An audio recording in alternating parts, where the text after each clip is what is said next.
Good morning and welcome to the ABSA Business Day Supplier Development series. This series is brought to you in partnership with Business Day, Cold Press Media and Fatola. And we're really here to create a conversation between suppliers, corporate supply development, role players, and all of those that are involved in making this most important game effective.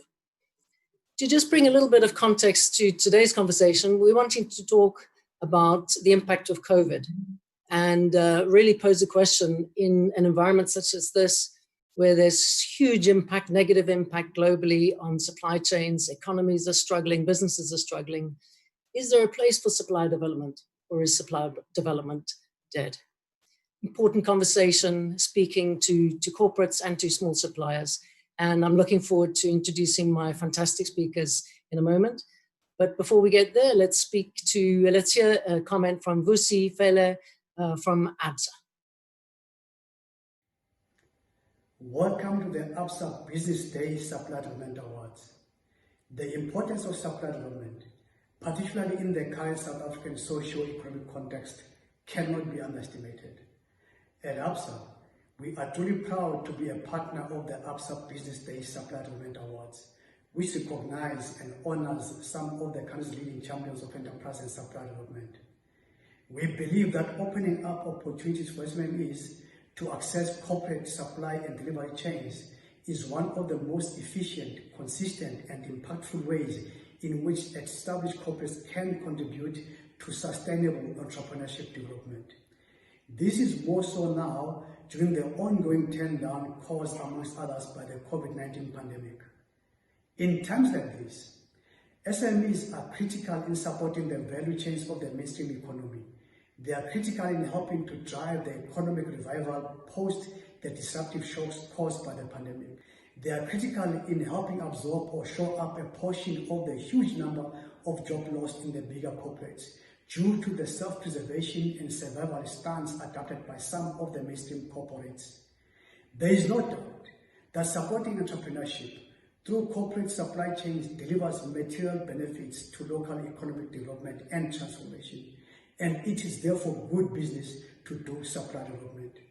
We hope, therefore, that these awards will go a long way towards the realization of the full benefits that efficient and well-functioning supply chains can and are delivering in our society at large. Thank you for being a partner in supply development and also being a partner in igniting our economy. Thank you. Thank you, Vusi, for those really valuable comments and introduction. Thank you so much for that. So now I'd like to have a word with Lita Kuta.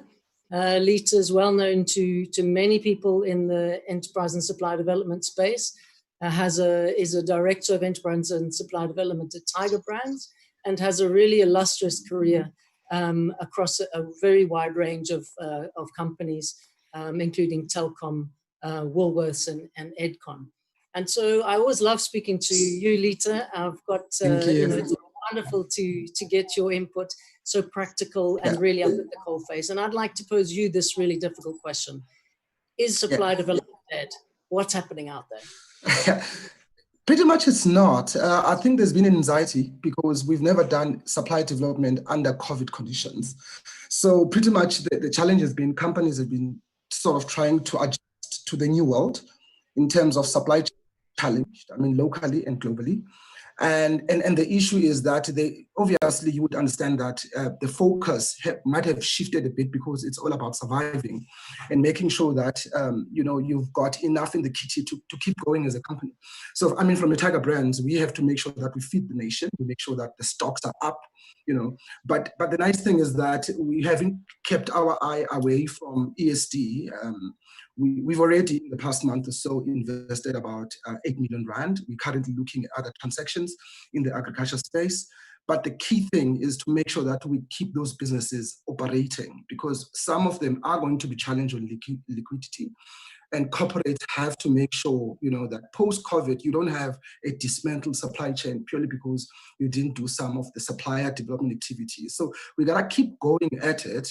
There's a light at the end of the tunnel in terms of the small businesses that will make it beyond. And some of them actually do need corporates to help them, right? Whether it's early payment, just to make sure that they actually keep going from a liquidity. It could be also looking for other opportunities within the supply chain to keep them going and giving them more orders, because those are the type of things that small businesses are needing. So from my side, Kate, it's not dead. It's just that on mute purely because of what's happening. But we need to open our eyes that we don't mute such that by the time COVID ends, you actually don't have a black supplier base in the supply chain. Yeah, thanks for that, Lisa. I think that's a very pertinent comment. What you're saying is that that big business actually needs to keep an eye on looking after the small guys, because at the end of this, the companies don't work in isolation. So, and I think we'll come back to you just now, because I know you've got some really nice strategies for exactly how to do that. So I'd like to move on then to introduce Guy Harris. So Guy is also very well known in the sector. I think I always joke that Guy is 2 contacts away from the president of any country in the world.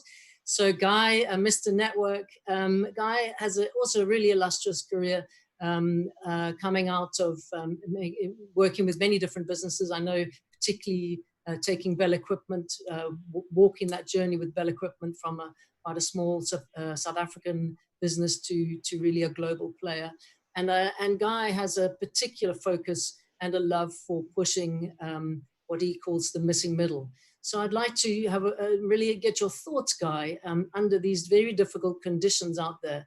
Where do you think the future is for the missing middle? Is this the time for the missing middle, or are we on a different track? I think it will largely depend on the reaction of big business. And South Africa, we have a very concentrated bowl of the wine glass of big business, often complicit with big labor and big government as well.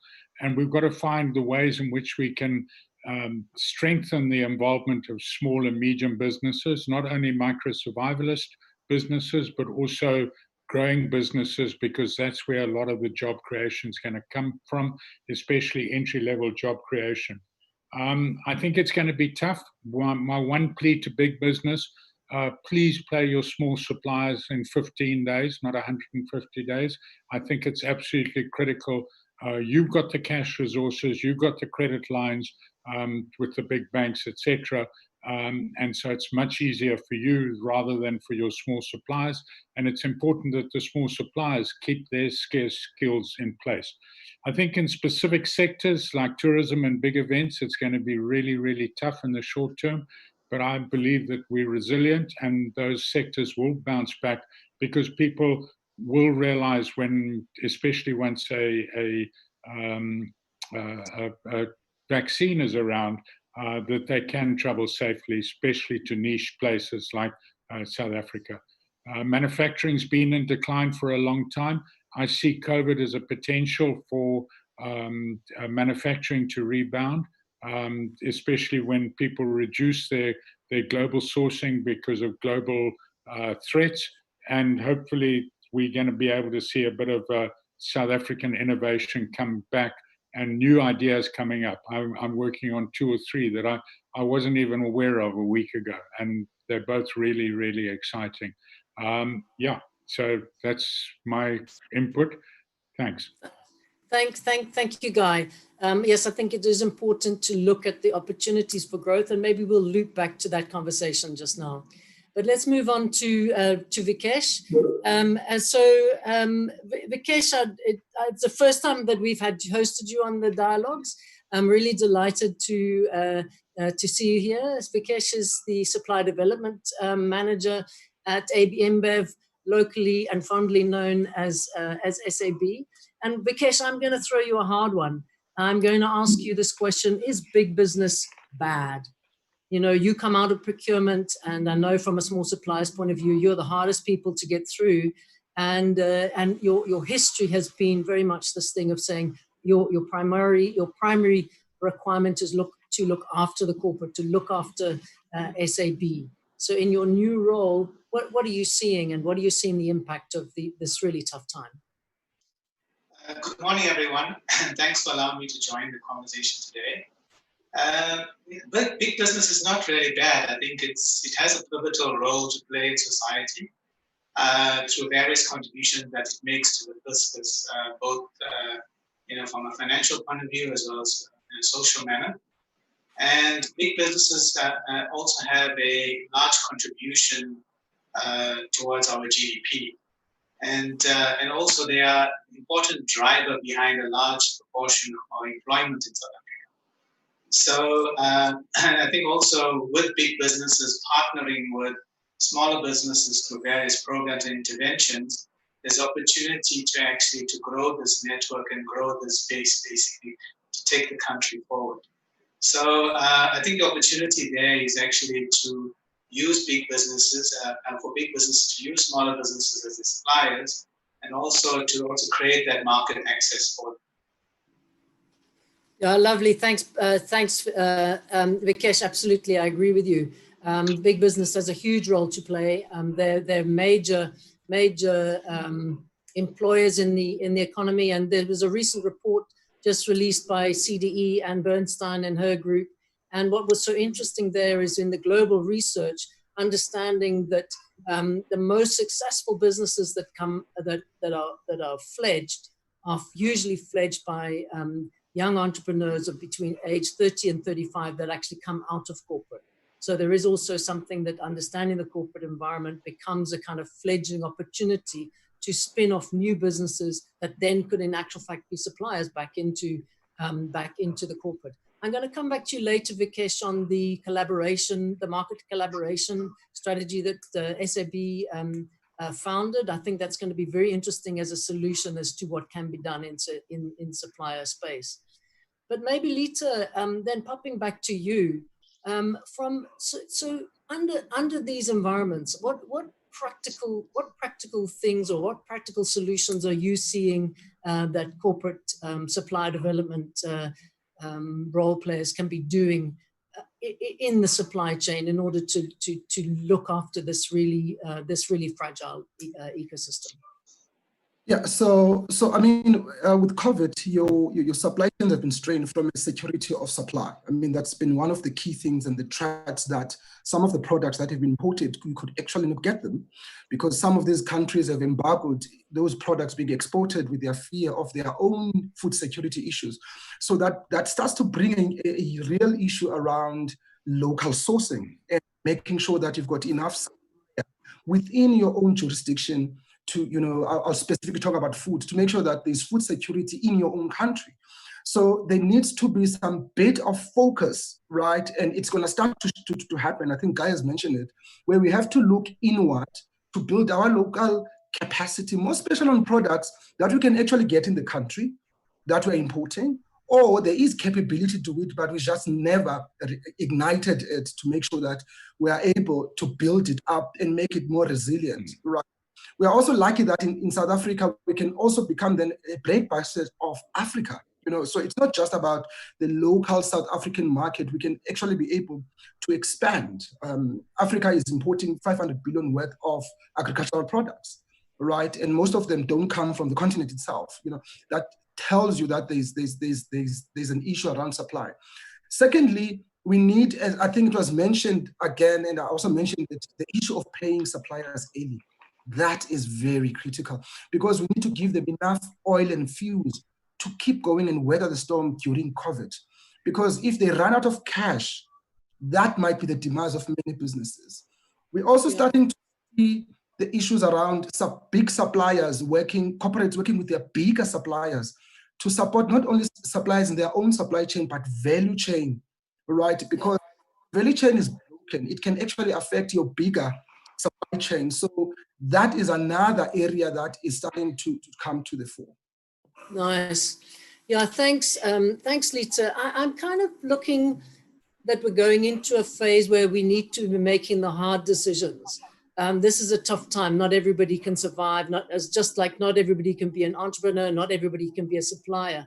And I've kind of seen that we're going into a phase where corporates need to be identifying those guys that can survive and really have got a good, strong future and putting lots of effort and energy into those. And then the smaller businesses or the less successful businesses either must just fall away or they must create other markets outside of the corporate supply development. So I think some really tough questions coming up and tough decisions coming up for you and for other people in your role. Yeah, Guy, maybe just taking that forward to you. I like the opening there about manufacturing. In our last dialogues, there was quite a lot of conversation about the threads of opportunity in the renewables sector. So using renewables as a manufacturing, as an industry, holistic industry. And I'm just wondering whether you have any comment about manufacturing generally. Do you believe that this is the time where we can re-energize the South African manufacturing industry with possibility for export? What's your thought about that? Yeah, I'm a positive person. The glass is half full rather than half empty, and I'll loop back to the Bell example. Just building on what Lita was saying about South Africa being the breadbasket for Africa, I think Africa as a continent should be the breadbasket and sugar bowl and energy bowl for Europe, particularly. And there's huge potential there as if we work together as Africa on that. I think African manufacturing, we're generally very good in short-run manufacturing. And as people look to make sure that their supply chains are very efficient, having our quick turnarounds.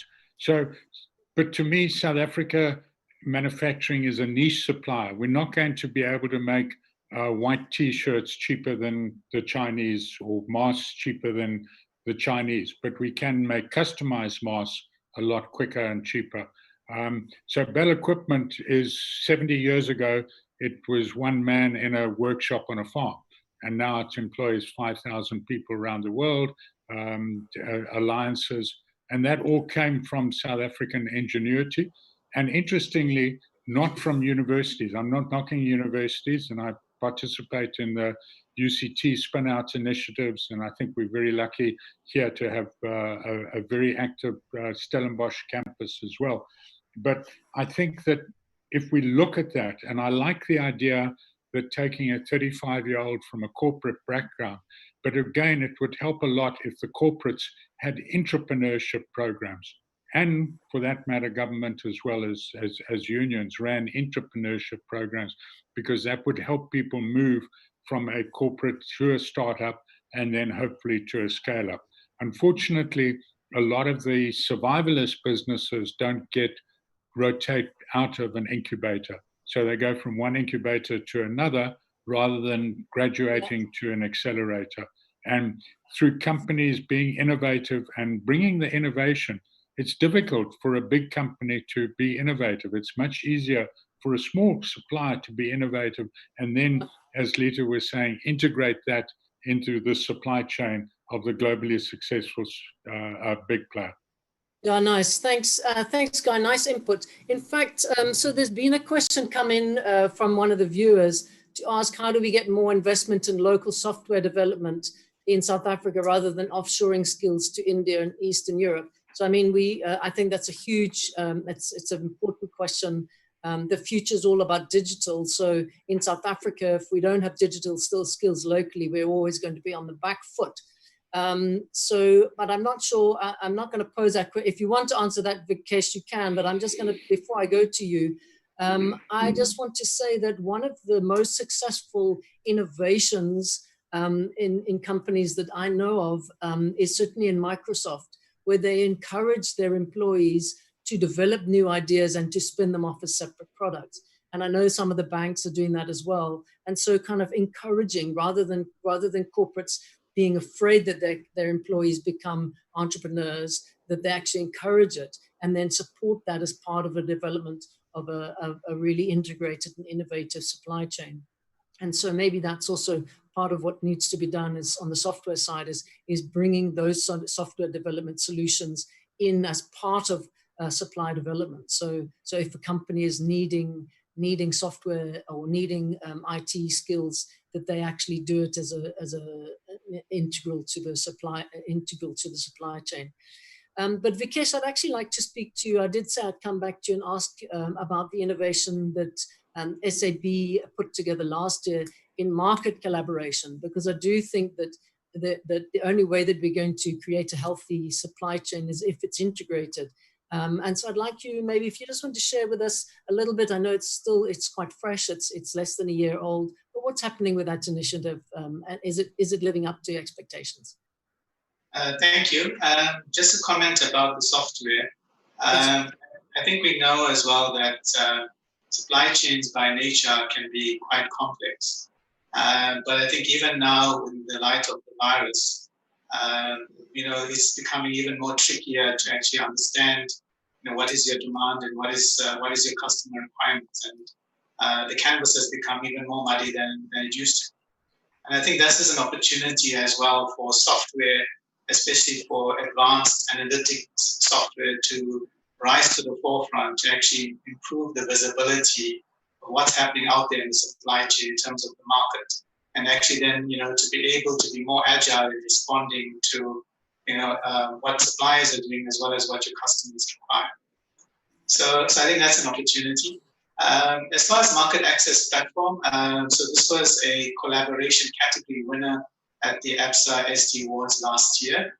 And since then, actually, one of the key outcomes has been that MAP has been identified as a tool to track localization and transformation commitments that's been outlined in the Jobs Summit framework. So as part of the next phase of MAP that is currently under review and development, SAB has been approached by organized business to co-lead the localization stream, where MAP was introduced as a multi-pronged tool for both transformation and localization. So the localization has created looking at a holistic approach to encompass short-term to medium-term measures to ensure that local procurement remains at the center of the economy recovery. So, and to do this is to identify and growing our local manufacturing base, and using that as a springboard for export to support our country's drive towards, for example, in medical equipment and PPE. Great, thanks, Vikesh. Nice input, and thanks also for inputting on the software. So we've actually had quite a few questions in about government's role. Camilla Gilman and Mashoto Dubata, Sean Ellis, they've all commented and asked us to comment as to what do we believe government should be doing or could be doing in this space. So I don't know if you want to take a touch on that, Peter. Yeah, look, I mean, in the sector that I'm involved, pretty much in most sectors, government is extremely critical, and sometimes they need to understand how important their role is. And I mean, we've got an automotive industry that have shown a good collaboration in public sector, private sector. I mean, that sector has been really driven by government incentives, but also in technology coming from the Asian, and the German, automotive coming and setting local productions. And that one is pretty much where it's going. I know they are working on master plans. They've done one for automotive, which pretty much has managed to make sure that there is the activities that you see. They've done one for clothing, right? Because where there are plans, it's easy for private sector to back the plans when they see these are credible plans, and they are able also to pledge, not just support financially, but in terms of supply chain and procurement, right? I haven't seen one in agriculture in the sector that I'm in. I know that DTI is working on agro-processing. Because for us to invest in agriculture as Tiger Brands, because we're one of the biggest, we need to make sure that policies that are stable, that make sense, the strategies are there, so that we can co-fund with the state, because it can't just be a private sector activity. It has to make sure that there's investment that comes from the state to support the endeavors of the private sector to build small businesses, because the procurement of the private sector will anchor the activities. And pretty much the challenge, again, there's small business, there's DTI, is how do you get the two to actually have one streamlined plan, right? And I like the master plan that DTI is doing, because that is giving a direction to a sector. So for me, I think Catherine is about private, but government understanding it's important. It is important.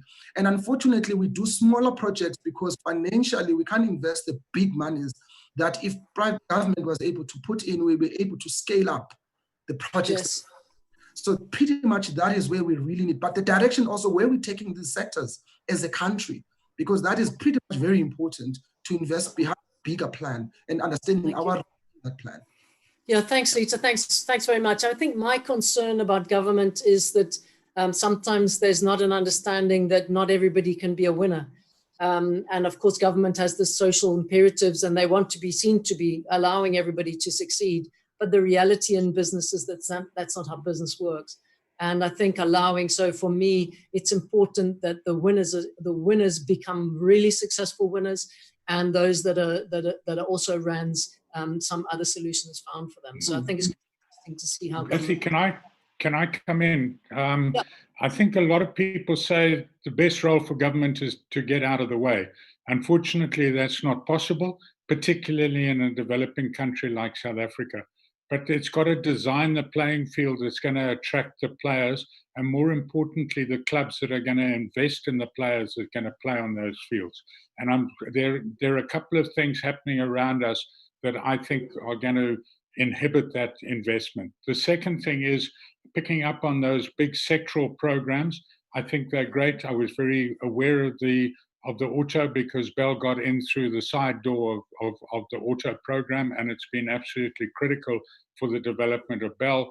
And Bell's taken that funding and put it into supplier development, market development, and people development as well. The second thing is that in that sectoral program, there's nothing for small business. So there's nobody looking at the cross-cutting issues relating to small business. There's no, in the scarce skills, entrepreneurship is not regarded as a scarce skill. So it's absolutely important. Going back to the point that was made earlier about the coding, I probably get one email a week or one LinkedIn comment a week from somebody in India saying, if I've got any programming needs, please let them have it.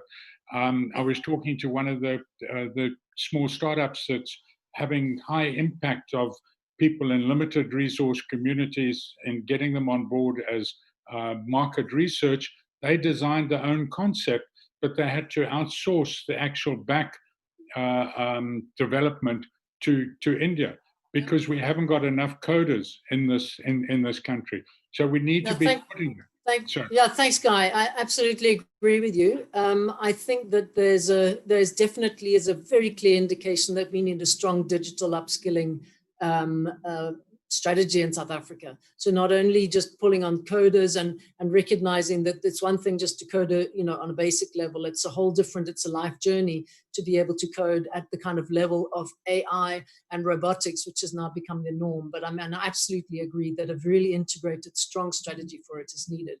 So thanks very much. Animation and Triggerfish is another example of a really successful small business that's been able to go global through innovation. Sure, excellent. Vikesh, I want to just pose to you, Lebogang Mogabe has posed a couple of questions, and it's really, and I'm going to ask it of you, is do you believe it is supplier development's role to train SMEs? Do you believe it's actually corporate's job to train SMEs? I think, well, in my view is that I think corporates for sure have a role to play in it. And I think putting on a corporate hat, let's say a procurement lens, traditionally the view is that you want to get the best price for the best value for money for the company. And I think that may work for good and well for the short term. But I think we're all in for the longer game, whether it's the corporate or whether it's for the country or whether it's for the community. Effectively, we need to make sure that the supply chains are sustainable. And to do that as well, we need to make sure that we keep pushing the envelope and inviting others to participate in that. And we need to understand as well that at some point, not everybody is going to be on the same level playing field, but there must be a helping hand to at least help others to actually, grow forward. And I think that way, I think corporates can also benefit by having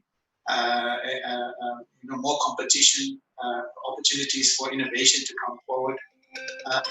Otherwise, I mean, the risk is there that the supply chain may effectively become stale, and the opportunities will dry up. So I think in terms of that, I think the opportunities are there to actually look from our own experiences, and that's what we look at supplier development programs to understand, how is it that we can transfer some of the benefits of our corporate learnings into helping our new suppliers actually progress. And whether it's looking at their business continuity plans and how they're actually managing the spend basis, for example, because right now we know that cash is king, and it's an opportunity for business to actually go and look at their value chain to understand where there could be waste in the system, and also look at ways of actually, driving continuous improvement so that, the cash and capital is actually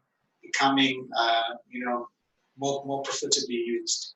So I think those are the opportunities that are there. Yeah, thanks, Vikesh. I mean, absolutely. In a tough time like this, price, you say cash is king, but prices, it's all about price. So really looking at efficiencies for this integrated system. So not only on a corporate level, looking at efficiencies, but looking at how to work closer with the suppliers so that there's an integrated efficiency through the supply chain. But maybe, Lita, what I'd like to do, there's also a very interesting question come through from Marlon Burgess about a possible continental free trade strategy. And I think that in the agriculture sector, that becomes quite an interesting conversation. What are your feelings? Do you think that there's a possibility to collaborate not only in the South African supply chain, but through Africa? Do you think that that's something that's got wings? Look, I think Guy has mentioned it earlier that we need to be a basket of the world, right? And it all starts with the integration, right? I know in SADC they've started a free trade policies, but as a continent, we gotta be able to do that. I mean, Tiger Brands is a continental company. We've got, not only we produce things in Nigeria, we've got products that are across other, sub-Saharan countries.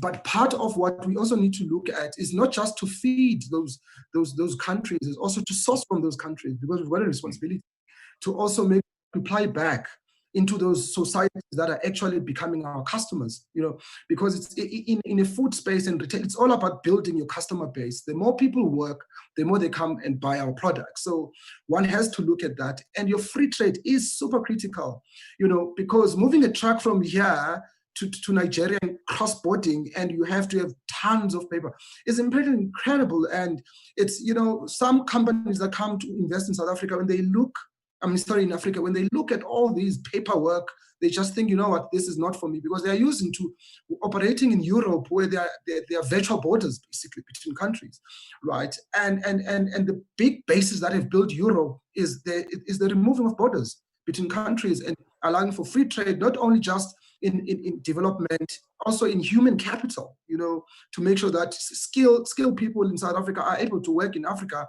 Likewise, people from the rest of Africa are able to work here. So we need the free trade. I know that the 52 countries have signed an agreement. They are working towards that, which is excellent, because that then needs us, most especially South African companies who've got presence in the local continent, to start investing in those countries and making sure we build thriving economies, not just in our local South African jurisdiction, but making sure that Africa thrives, because we cannot thrive as South Africa in a continent that is failing. So in our interest to make sure that we build not only local capacity here in South Africa, but we also take it across the continent. So nice, thanks, Lita.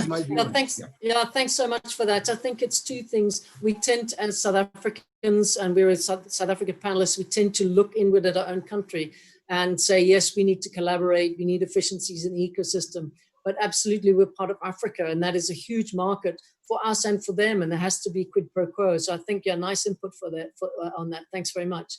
I think what I'd like to do is maybe just go for a round now of asking each of you for some specific, what you would like. So I'm going to start with you, Vikesh, actually. So sitting with your corporate hat on, what is it that you would like to see small suppliers doing more of? What are you saying that actually you wish, if you could give one instruction to small suppliers, either in your supply chain or just generally, what is it that you believe that small suppliers should now be focusing on in this current period? I think it's something that has come through in the light of this virus situation is that there's been some amendments to the Occupational Health and Safety Act, and it's become imperative that businesses comply with the revisions with it in making sure that they have the right workplace safety protocols in place to actually manage this, because for a small business as well, sometimes the focus may be more on actually getting output through the door rather than actually taking into account, some of the workplace safety protocols that need to be in place. And the risk there is that the Department of Labor has indicated that those that are actually not complying with the Occupational Act, actually risk being closed. And I think that would be a shame for small businesses who are actually trying to thrive. But actually, I think they need to pay attention to some of these.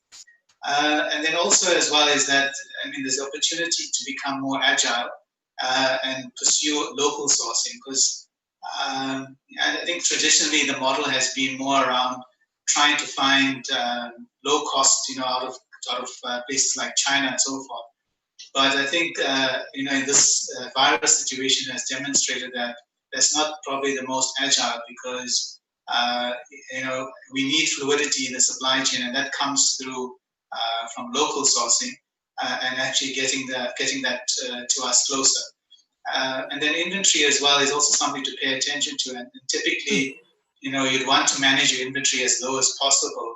But I think with such uncertainty in demand and at the moment, and even in supply, the concern is more around actually having stock to provide to your customers and making sure that the customers' needs are actually met. And I think it's important as well for suppliers, especially small ones, to make sure that they have the communication channels in place, both with their suppliers as well as with their customers, to make sure that whatever is changing in the landscape, they've got a handle on to react to. Thanks, Vikesh. So actually what you're saying speaks very much to the heart of the work that we do. And for me, everything that you're saying speaks to closer communication between small suppliers and corporate. So you start off with safety and safety protocols. For a small business, that's probably down on list number 24 on the to-dos. And I think that this is often where there are these two very different worlds. And when we sit on the one side, we're not aware that we speak a different language to the other side. And so again, going into this very cost-conscious environment, it seems to me that what you're saying is that there needs to be closer communications and closer understanding between corporate and small supplier. And often that can be done through education platforms or just coming together as a group. And so, not, removing the separation between the two. But such valuable insight. I hope that our small suppliers have been listening to what you're saying. That's really good. Thank you. Thanks, Vikesh. Guy, I want to ask you the other side. So if you could sit now, entrepreneur hat on, what are you wanting to say as a small supplier? What would you want to be saying to the corporates? What is it that you want them to do for you as the small supplier? Thanks, Catherine. I was going to twist the question anyway, and I don't want to sound like Oliver Twist, but grow me, pay me, help me, and look longer term and help me and help me understand you. English has got it the wrong way around. Understanding is the precursor for trust, not the other way around. So, and big business doesn't understand the small business, and small business doesn't trust big business. Let me go back and just unpack the grow me. Grow me, help me get beyond survivalist stage. I know the incentives, and you might lose a couple of ESD points if I become a bigger supplier, but I'm going to be more valuable to you as a bigger supplier. Pay me and don't screw me. That I've covered already. And yeah, I don't want to go there, but really, if you pay me, and then help me by leveraging your market access, your supplier access, your finance access, your contacts. So big business is often there because they had a mentor. I can go through and name all of my mentors. Very difficult for somebody in a limited resource community. So do that mentoring. I know Rotary is doing some really good work with us at False Bay TVET College at the moment. Look longer term. How do we find the win-win? At the moment, we're too much in a race to the bottom. How can we maximize our slice of the pie rather than how do we grow the pie? And then, as I said, understand me and help me understand you. And thanks a lot. Thanks. Yeah, thanks, Guy. I mean, I think that the power of networks. So again, if I look, sorry, just kind of following the thread that we had with Vikesh, is that if we're going into a very cost conscious, a very tight period, what can we do for less? How much more can we do for less? And often it's about communication, number one, but it's about just access to networks. I think sometimes there's a beautiful saying that finance, wealth is not just about money. It's about networks and skills as well. And corporates often sit with networks that they're not aware are of value for small suppliers. So I think that just those kind of building networks is really good. Thank you, Guy. So my network is my net worth. Yeah, there you go. Particularly in my case. There you go. So Lita, yeah, really coming to you. Yeah. So what was your last comment then? What do you want from suppliers? What have we missed here? What additional gem would you like to? I mean, I've got two things. I've got a message for SMMEs, but also for corporates, because this is a two-way street. The big thing that came out of what Vikesh was saying, I mean, with his experience in procurement, is savings. Companies are crazy about pricing because they want savings. They want to improve their EBITDA. That's one of the key components for any company to survive. And what that means is that they need to buy for less, more for less. And entrepreneurs need to adopt collaborative procurement, right? Buying together. Because by doing that, you are able to scale and get the prices down. You cannot compete with bigger companies that are buying 100 times the price that, the volumes you're buying and paying less than what you're buying. You're just never going to compete on price. And that's the reality of all companies that is currently happening under COVID, that they want more for less, right?